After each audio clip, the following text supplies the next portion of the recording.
welcome back to my studio again. We're having a lot of fun here today. And anyhow, we're gonna. I'll give you my name first. Dick Ensley, and I live in Pigeon Forge, Tennessee.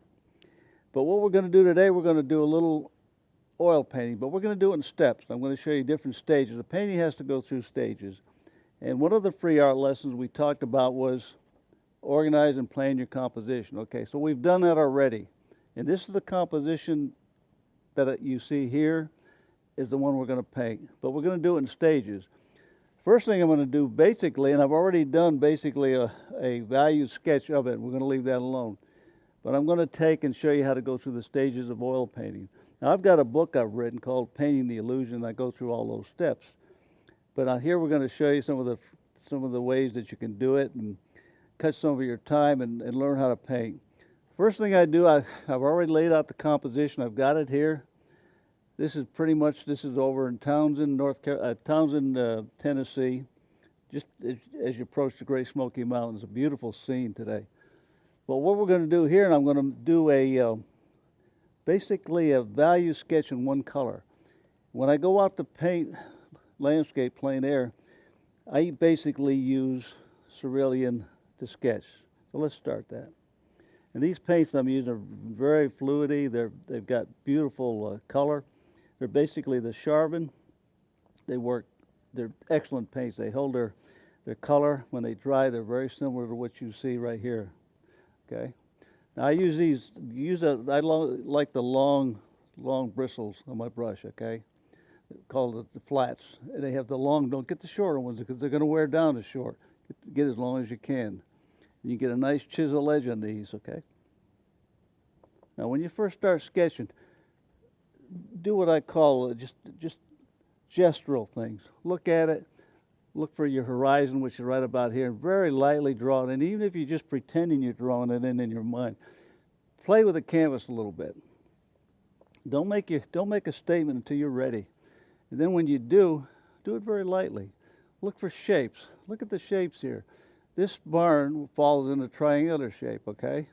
Then there's rectangular shapes within that. Then there's another rectangular shape here. There's another rectangular shape here. These are all rectangles here.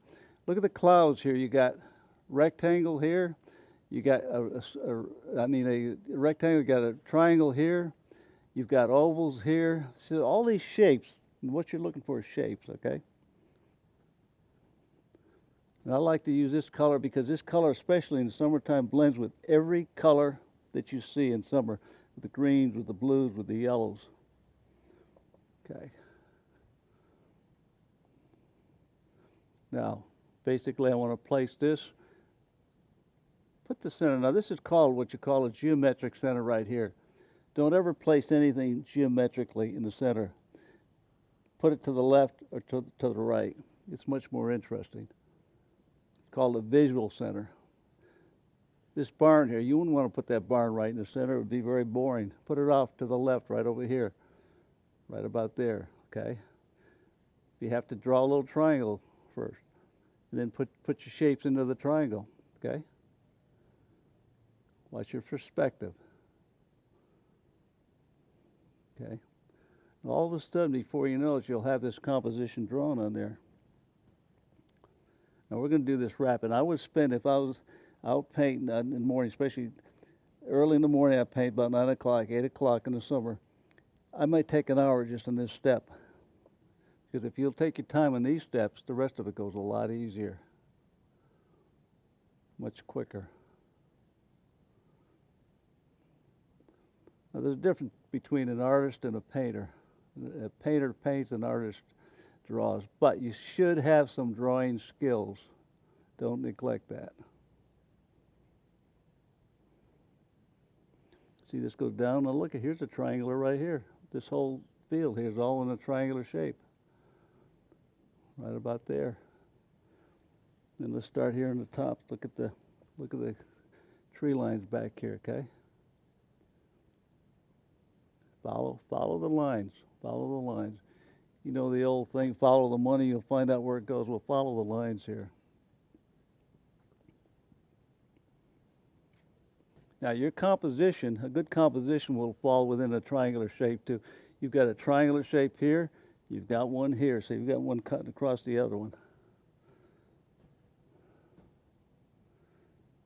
Let's keep this one a little bit lower here. And this one we'll put way up here. We'll make this even a little higher than it is. Let's draw it in.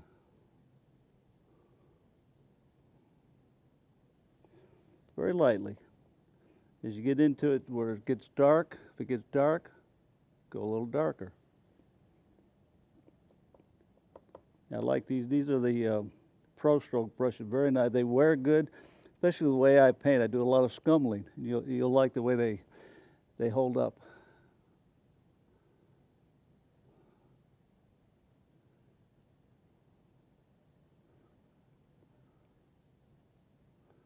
Barn's got that barn. These old barns, all the roofs have gotten crooked and different angles. But you still need a little bit of perspective to show those here. And if you can't figure out the angle, these are called planes, not airplanes that fly. These are planes. That's a plane. That angle there's the angle. Now look at how the angle changes here. Okay, see? The angle here. See? Use your brush for that.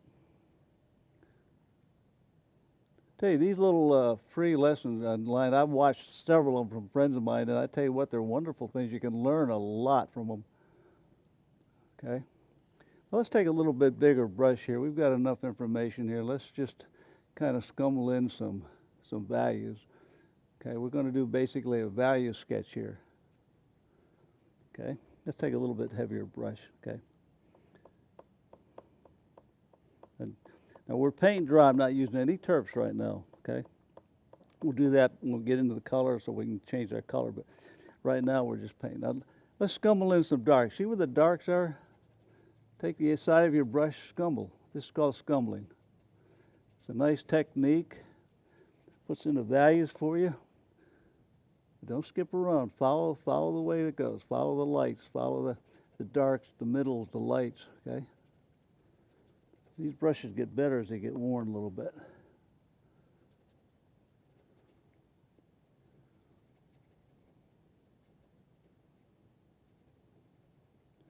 Now that line there, that I will probably bring that line, that light, it's called backlight, down just a little bit below that ridge there, for composition sake. And this is choices that you have to make when you go out to paint. You know, if you don't like a tree there, take it out. Now, painting starts out very mechanical. There's a lot of study that's got to go into it, but then you end up in the creative part of it. There's a certain kind of rhythm that'll start in your painting as you get into it. And even in this, now I enjoy going through these steps here, okay? I could sit and do these forever, and I'll show you how to do a tonal painting here in a little while.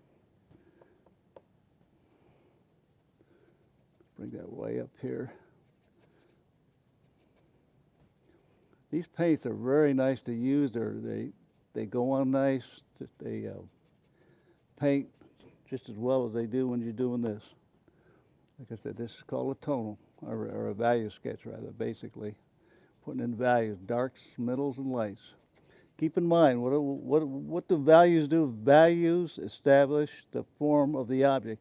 So a value shows you what it looks like.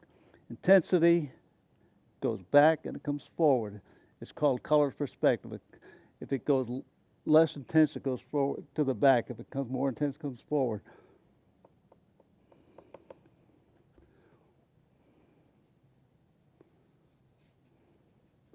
Dark, dark, dark, dark.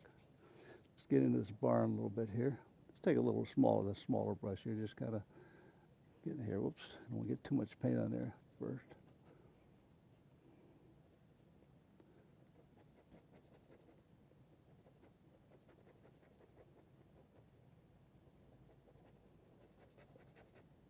I'm going to show you how to go through this. We'll do this in stages. Okay, there's a shadow comes down through here.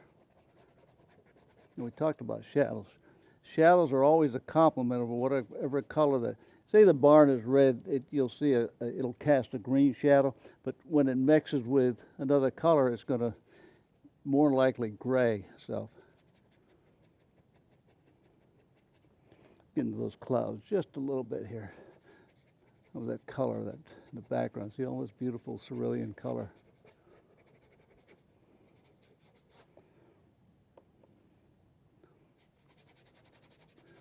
Just doing this in one color right now.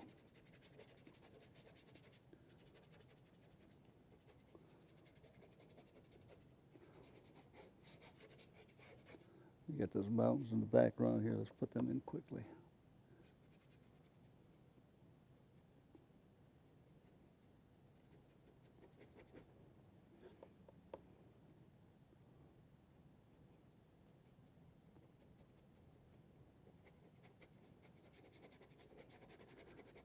I don't know about you guys out there, but I'm having fun with this. And I'll tell you what, these different steps of painting, you can enjoy them and have a whole lot of fun with them.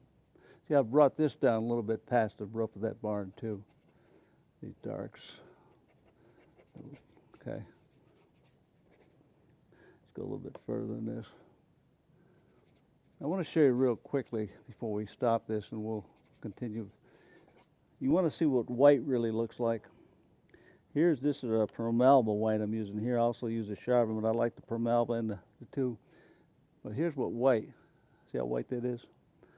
Let's put a little bit of that, just to put a little bit into the clouds here. See how much whiter it is in the canvas? Brings up the value of the canvas just a little bit here.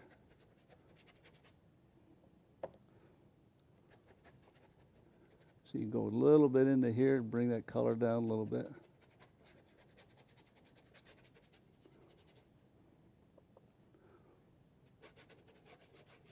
And we have one little area that I kind of missed here, this little spot right in here, little light spot. See it right in there?